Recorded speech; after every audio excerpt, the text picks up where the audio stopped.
ایک دفعہ کا ذکر تھا۔ سردی قریب تھی۔ چونٹیاں دوڑ دوڑ کر اناج کے دانے، روٹی کے ٹکڑے اور کھانے کی دوسری چیزیں اپنے بلوں میں ذخیرہ کر رہی تھیں۔ دوسری طرف شہد کی مکھیاں بھی صبح سے شام تک پھولوں سے رس اکٹھا کرتی نظر آتی۔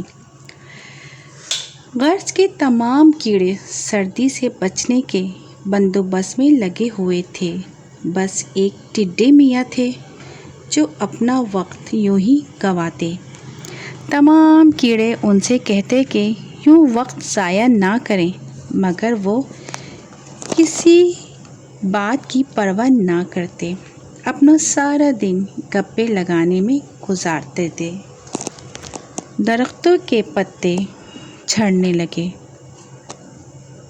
وقت گزرتا رہا اور موسم بھی وقت کے ساتھ ساتھ بدلتا رہا۔ آہستہ آہستہ برف گرنے لگی۔ دیکھتے ہی دیکھتے ہر طرف سفید اور نرم و ملائم برف ہی برف نظر آنے لگی۔ تمام کیڑے سخت سردی کی وجہ سے اپنے بلوں میں آرام سے دبکے بیٹھے تھے۔ ٹڈے میاں کو رہ رہ کر افسوس ہو رہا تھا، کاش وہ بھی پہلے ہی درختوں کے پتے ذخیرہ کر لیتے۔ اب تو سارے درختوں کے پتے بھی جھڑ چکے تھے۔ وہ سوچ رہے تھے کہ کیا کریں، پھر انہیں ایک ترکیب سوجھی۔ وہ اٹھے اور اپنے بورے میں سے ایک بے ہوش کرنے والا اسپرے ڈھونڈنے لگے۔ تھوڑی دیر میں اسپرے مل گیا۔ انہوں نے جلدی سے اپنا میلا کچیلا کمبل اوڑھا۔ وہ منہ لپیٹے چھتے کی طرف چل دیے۔ چھتے کے قریب پہنچ کر انہوں نے زور سے چھتے کا دروازہ کھٹکھٹایا۔ کئی بار دستک دینے کے بعد ایک مکھی ٹوپی اور گرم کوٹ پہنے دروازے پر آئی۔ کون ہے؟ اتنی سردی میں یہاں کیوں آئے ہو؟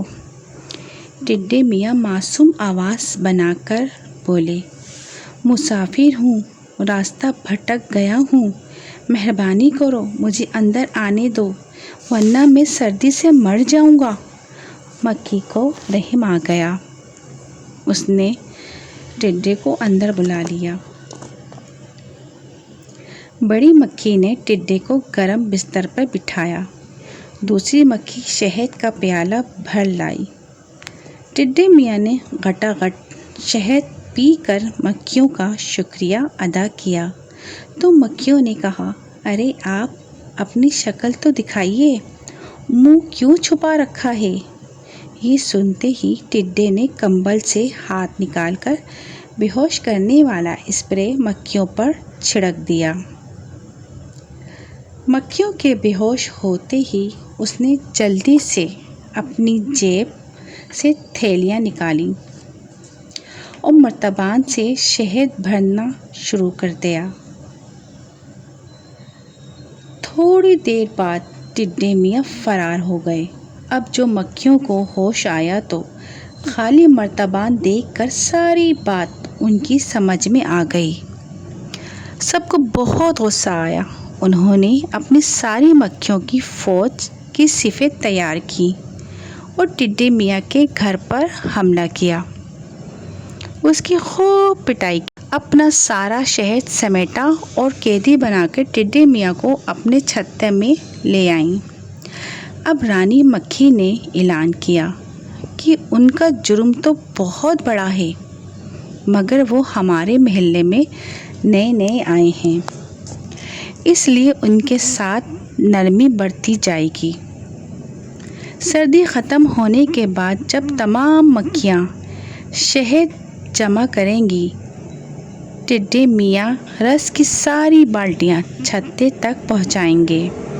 اس کے علاوہ چھتے کی صفائی بھی کیا کریں گے، اور اگر انہوں نے بھاگنے کی کوشش کی تو تمام سپاہی مکھیوں کو اجازت ہے کہ انہیں جتنا زور سے کاٹنا چاہیں کاٹ سکتی ہیں۔